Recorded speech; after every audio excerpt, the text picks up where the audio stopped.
Hi friends! ఈరోజు వీడియోలో నేను మీతో ఎంతో టేస్టీగా ఉండే నెల్లూరు చేపల పులుసు ఎలా తయారు చేసుకోవాలో చూపిస్తానండి. చాలా సింపుల్ ఇంగ్రీడియెంట్స్‌తో తయారు చేసుకోవచ్చు. బట్ టేస్ట్ మాత్రం అదిరిపోతుంది. తప్పకుండా నేను చెప్పే పద్ధతిలో ట్రై చేయండి. ఈ చేపల పులుసు కోసం ఒక బౌల్‌లోకి నీట్‌గా శుభ్రం చేసి పెట్టుకున్న చేపల్ని తీసుకోండి. అందులో ఒక టేబుల్ స్పూన్ ఉప్పుని వేసుకోండి. అలాగే పావు టేబుల్ స్పూన్ పసుపుని యాడ్ చేసుకోండి. 2 టేబుల్ స్పూన్ల కారం యాడ్ చేసుకోండి. కారం మనకి పులుసులోకి ఎక్కువే పడుతుంది కాబట్టి చూసుకొని ఎక్కువ యాడ్ చేసుకోండి. ఇప్పుడు ఇందులో ఒక టేబుల్ స్పూన్ నూనెని కూడా వేసుకొని ఈ ఉప్పు, కారం అంతా కూడా చేప ముక్కలకి పట్టేటట్టు బాగా మిక్స్ చేసేసుకోండి. మనం మ్యారినేషన్ చేయాల్సిన అవసరం లేదండి. ముందుగా మనం ఇలా ఉప్పు, పసుపు చేసి పెట్టుకుంటే టేస్ట్ చాలా బావుంటుంది. ఇప్పుడు ఒక పెద్ద నిమ్మకాయ సైజ్ అంత చింతపండుని నీట్‌గా వాష్ చేసుకొని, వాటర్ యాడ్ చేసుకొని నానబెట్టుకొని ఉంచుకోండి. నానిన తర్వాత ఈ చింతపండులో నుంచి గుజ్జుని తీసి పక్కన పెట్టుకోండి. ఇప్పుడు మిగిలిన ప్రాసెస్ అయితే చూసేద్దాం. స్టవ్ ఆన్ చేసుకొని పాన్ పెట్టుకోండి. అందులో ఒక 3-4 టేబుల్ స్పూన్ల నూనెని వేసుకోండి. నూనె వేడెక్కిన తర్వాత కొద్దిగా మెంతులు యాడ్ చేసుకోండి. అలాగే 2 పచ్చిమిరపకాయలని కూడా యాడ్ చేసుకోండి. ఇప్పుడు వీటన్నిటిని బాగా వేయించుకోవాలి. ఇవి వేగిన తర్వాత ఒక చిన్న కప్పు ఉల్లిపాయ ముక్కలు యాడ్ చేసుకోండి. నేను ఇక్కడ ఒక మీడియం సైజ్ ఉల్లిపాయని ముక్కలుగా కట్ చేసుకొని వేసుకున్నాను. ఇవి వేగేటప్పుడే ఇందులో కరివేపాకుని కూడా వేసుకొని బాగా ఫ్రై చేసుకోవాలి. ఈ ఉల్లిపాయ ముక్కలు బాగా వేగి ట్రాన్స్పరెంట్ కలర్‌లోకి వచ్చిన తర్వాత ఇప్పుడు మీడియం సైజులో ఉండే టమాటాలని ప్యూరీ లాగా చేసుకొని వేసుకోండి. మీరు ముక్కలుగా కూడా కట్ చేసుకొని వేసుకోవచ్చండి. బట్ నేను ఇక్కడ ప్యూరీ చేసుకొని వేసుకుంటున్నాను. ఇప్పుడు ఈ టమాటో పేస్ట్‌ని బాగా ఉడికించుకోవాలి. ఒక 2-3 నిమిషాల పాటు బాగా ఉడికించుకున్న తర్వాత రుచికి సరిపడినంత ఉప్పుని వేసుకోండి. ఆల్రెడీ మనము చేప ముక్కల్లో ఉప్పు, కారం యాడ్ చేసుకున్నాం కాబట్టి చూసి వేసుకోండి. అలాగే కొద్దిగా పసుపు, ఒక 3 టేబుల్ స్పూన్ల కారం యాడ్ చేసుకోండి. ఇప్పుడు వీటన్నిటిని బాగా కలుపుకోవాలి.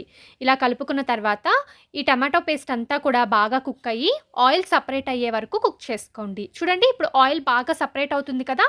ఇప్పుడు దీన్ని ఒకసారి బాగా మిక్స్ చేసుకొని ముందుగా మనము చింతపండు నుంచి గుజ్జుని తీసుకొని సెపరేట్ చేసుకున్నాం కదండీ! ఆ చింతపండులో కొద్దిగా వాటర్ యాడ్ చేసుకొని, ఆ చింతపండు వాటర్‌ని పాన్‌లో యాడ్ చేసుకోండి. అలాగే ఒక కప్పు వాటర్ కూడా వేసుకొని, ఈ పులుసుని బాగా మరగనివ్వాలి.